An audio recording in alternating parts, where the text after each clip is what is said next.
الحمدللہ رب العالمین والصلاة والسلام علی سید المرسلین اما بعد فاعوذ باللہ من الشیطان الرجیم بسم اللہ الرحمن الرحیم الصلاة والسلام علیک یا رسول اللہ الصلاة والسلام علیک یا حبیب اللہ الصلاة والسلام علیک یا نبی اللہ وعلی آلک وصحابک یا نور اللہ۔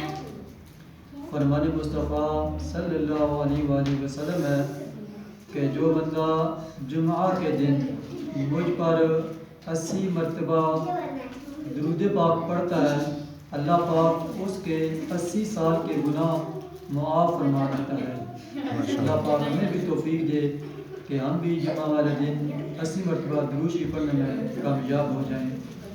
آج انشاءاللہ حضرت ہود علیہ السلام کا ذکر خیر کر کے انشاءاللہ ان کے ذکر سے برکتیں حاصل کریں گے اور ان سے کچھ سیکھنے کے لیے کچھ سبق حاصل کریں گے۔ حضرت ہود علیہ السلام کا ذکر خیر کرنا بھی خیر و برکت کا ایک ذریعہ ہے۔ ہزاروں سال پہلے نجد اور حجاز کے پہاڑی علاقے میں ایک قوم آباد تھی، اس کا نام قوم عاد تھا۔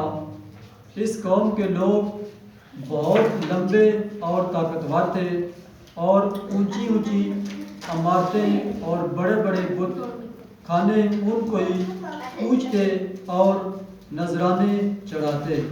ان کا خیال تھا کہ بت دیوتا ان سے خوش ہوتے ہیں، اب ان کو کسی گناہ کی سزا نہ ملے گی۔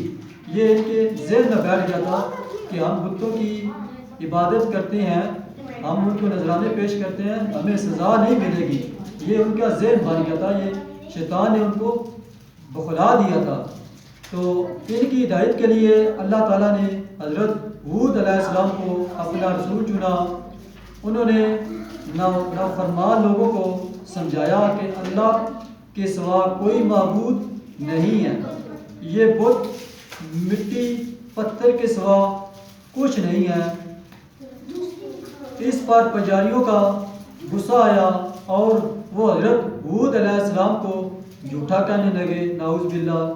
حضرت ہود علیہ السلام نے لوگوں کو آخرت اور اللہ کے عذاب سے ڈرایا، لیکن وہ باز نہ آئے، مگر حضرت ہود علیہ السلام نے ہمت نہ ہاری۔ آخرکار ان کی منت سے کچھ لوگ ایمان لے آئے۔ ان پجاریوں نے سوچا کہ اگر حضرت ہود علیہ السلام کا اللہ کا پیغام پھیلاتے رہے تو اور لوگ بھی ایمان لے آئیں گے اور نذرانے دینے بند کر دیں گے۔ انہیں تبلیغ سے روکنا چاہیے۔ وہ ان کے ساتھی حضرت ہود علیہ السلام کو تکلیفیں پہنچانے لگے۔ اللہ تعالیٰ نے حضرت ہود علیہ السلام کو حکم دیا کہ اپنے ایمان والے ساتھیوں کو لے کر یہاں سے چلے جائیں۔ حضرت ہود علیہ السلام اور ان کے ساتھی وہاں سے چلے گئے۔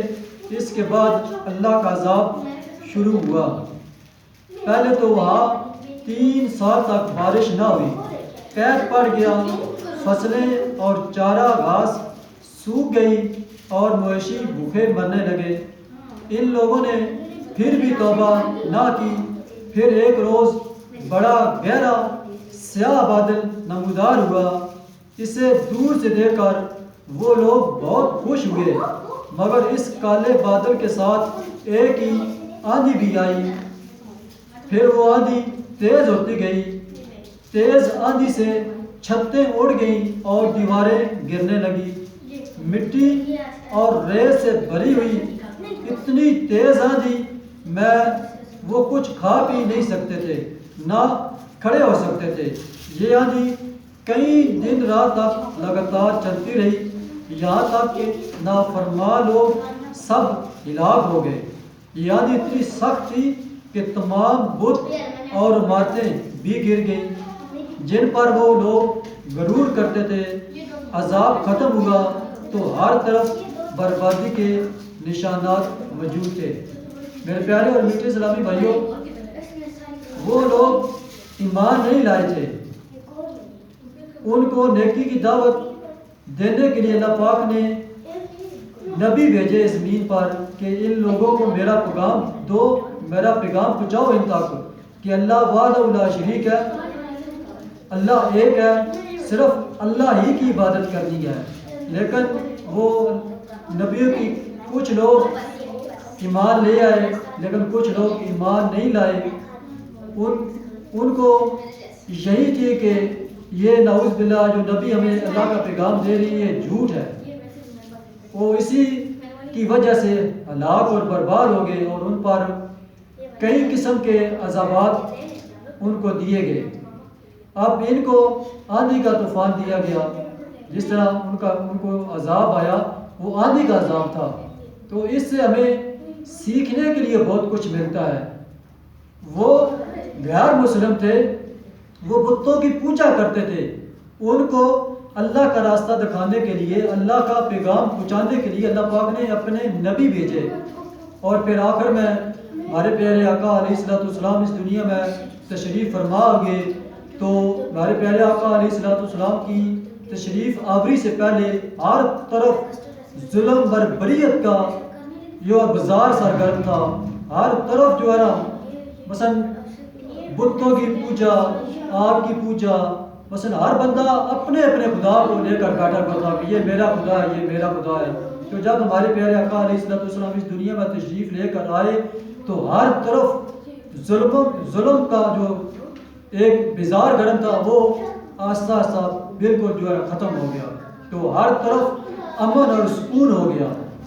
تو اب ہمیں اس سے سیکھنا یہ ہے کہ ان نبیوں نے کافروں کو نیکی کی دعوت دی۔ الحمدللہ ہم مسلمان ہیں، ہم جب پیدا ہوئے تو ہماری کان میں اذان دی گئی، ہمیں بتایا گیا کہ ہم مسلمان ہیں، ہم اس نبی کا کلمہ پڑھتے ہیں جس نبی نے پیدا ہوتے ہوئے ہی اپنی امت کے لیے ہمارے لیے دعائیں کی، رب حب لی امتی۔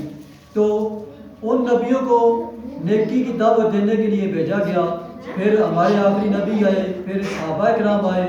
اب ہمیں جو نیکی کا حکم ہے جو ہم نے خود دینا ہے، اب اس کے بعد ہمارے پیارے آقا علیہ السلام کے بعد کوئی نبی نہیں آئے گا، وہ کیونکہ ہم نے خود جو نیکی کی بات اور جو نیکی کا حکم دینا ہے وہ ہم نے خود دینا ہے۔ اور اس میں سوچنے والی بات یہ ہے کہ بندہ نیکی کا حکم، اللہ کا پیغام کافروں کو، بد مذہبوں کو دیا جاتا ہے کہ اے کافروں جو بتوں کی پوجا کرتے ہیں، جو آگ کی پوجا کرتے ہیں، ان کو اللہ کا پیغام پہنچایا جاتا ہے کہ آپ یہ غلط کر رہے ہو، یہ غلط ہے، ٹھیک راستے پہ آ جاؤ، اللہ وحدہ لا شریک ہے، اللہ ایک ہے، اسی کی عبادت کرنی ہے۔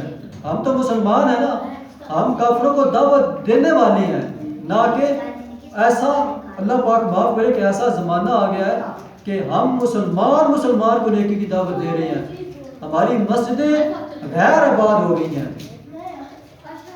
خدا کی قسم کے دل خون کے آنسو روتا ہے کہ جب ہم مسلمان مسجد میں آتے ہیں تو جب مسجد کی حالت دیکھتے ہیں، مسجد میں نمازی آتے ہی نہیں ہیں، نماز پڑھنے کو کوئی تیار ہی نہیں ہے، کوئی مسلمان بندہ نعوذ باللہ اللہ کے نیک بندے ہیں، اس سے کوئی انکار نہیں ہے کہ اللہ کے نیک بندے نہیں ہیں، اللہ کے نیک بندے ہیں، لوگ نماز پڑھنے والے بھی ہیں، قرآن پڑھنے والے بھی ہیں، لیکن اکثریت جو ہے وہ بہت کم ہے نیک لوگوں کی۔ اور سب سے زیادہ جو ہماری خوش بختی ہے، کیا کہیں آپ کہ مسجدیں ہماری غیر آباد ہیں، مسجدوں کو تالے لگے ہوئے ہیں نعوذ باللہ۔ جب ہم اللہ کے گھر کو غیر آباد کر دیں گے تو اللہ پاک ہمارے گھروں کو غیر آباد کر دے گا۔ آپ خود اندازہ لگا لیں، الحمدللہ ہم سب سمجھدار ہیں، اللہ پاک نے عقل دی ہے، سب کچھ ہم دیکھتے ہیں، سمجھتے ہیں، تو ہمارے گھروں میں کتنی تکلیفیں ہیں، ہر بندہ اسی پریشانی میں، اسی تکلیف میں مبتلا ہے، کسی کو کوئی بیماری ہے، کسی کو کوئی پریشانی ہے، ہر بندہ بیماری میں، پریشانی میں مبتلا ہے۔ کیوں ہے؟ کیونکہ ہم نے اللہ کے گھر کو غیر آباد کر دیا ہے۔ جس طرح آج ہم نے اللہ کے گھر کو غیر آباد کر دیا ہے، اسی طرح اللہ پاک نے ہمیں بھی ہمارے گھروں کو غیر آباد کر دیا ہے، ہمارے رزق سے برکت ختم کر دی گئی ہے، اور ہمارے کاموں میں جو برکت ہوتی تھی، جو ہمارے رزق میں برکت ہوتی تھی، وہ بالکل اب نہیں ہے۔ ہر بندہ چاہے لاکھوں کما رہا ہے، چاہے کروڑوں کما رہا ہے، وہ یہی سوچ رہا ہے کہ یا اللہ پاک مجھے اور دے، مجھے اور دے۔ کہ میرے پیارے اور میٹھے اسلامی بھائیوں، آپ اللہ کی طرف آ جائیں، جو اللہ نے ہمیں حکم دیا ہے کہ نماز پڑھو اور غریبوں کے ساتھ بھلائی کرو، اپنے رشتہ داروں کے ساتھ حسن سلوک کرو. تو یہ کام ہم کریں گے، نماز پڑھیں گے، اپنے رشتہ داروں کے ساتھ حسن سلوک کریں گے، غریبوں کی مدد کریں گے، تو انشاءاللہ میرا یہ توکل ہے اللہ پاک پر کہ میرا بالکل کامل توکل ہے کہ جب ہم نماز پڑھ کے انشاءاللہ جو بھی دعا کریں گے وہ دعا ہماری قبول ہوگی، اور جو کچھ ہم جائز خواہش کا اظہار کریں گے انشاءاللہ وہ بھی اللہ پاک ہماری پوری کرے گا. لیکن اس سے پہلے کہ ہمیں اللہ پاک کا ہر حکم ماننا ہوگا. جب ہم اللہ پاک کی بارگاہ میں جھک جائیں گے تو انشاءاللہ ہماری ساری مصیبتیں، پریشانیاں، جو ٹینشنیں وہ انشاءاللہ سب ختم ہو جائیں گی. آپ میں چھوٹی سی مثال دیتا ہوں کہ آپ کے سامنے ایک امام مسجد ہے، آپ جب بھی اس کو دیکھیں گے وہ اللہ کا شکر ادا کر رہا ہوگا. وہ کیوں اللہ کا شکر ادا کر رہا ہے؟ کہ اس کے تھوڑے سے رزق میں اللہ پاک نے اتنی برکت ڈال دیا نا کہ اس کو کسی کے آگے ہاتھ پھیلانے کی ضرورت ہی نہیں ہے، کیونکہ وہ اللہ پاک کی عبادت کرتا ہے، اس نے اللہ پاک کے گھر کو پاک کیا ہوا ہے. یہ آپ کے سامنے ایک چھوٹی سی مثال ہے امام مسجد کی، آپ ان کو بے شک سامنے رکھ لیں تو پھر انشاءاللہ جب ہم خود نماز پڑھیں گے، ہم اللہ پاک کی بارگاہ میں جھک جائیں گے تو انشاءاللہ یہ میرا ایمان ہے کہ اللہ پاک ہمیں ہر مصیبت سے، ہر پریشانی سے نجات عطا کرے گا انشاءاللہ. اللہ پاک سے دعا ہے کہ اللہ پاک ہمیں نیک اعمال کرنے کی توفیق عطا فرمائے، اللہ پاک ہمیں قرآن پڑھنے کی توفیق عطا فرمائے، اللہ پاک ہمارے بیماروں کو شفا دے، اور جو ہمارے بہن بھائی روٹھے ہوئے ہیں اللہ پاک ایسا کرم کر دے کہ ہم جو بہن بھائی روٹھے ہیں وہ مل جائیں، وہ ایک ہو جائیں. اور میری آخر میں یہی دعا ہے کہ اللہ پاک ہم سب کو اس پاک دار کی گنبد خضرا کی حاضری نصیب فرمائے. آمین بجائے نبی الامین صلی اللہ علیہ وآلہ وسلم.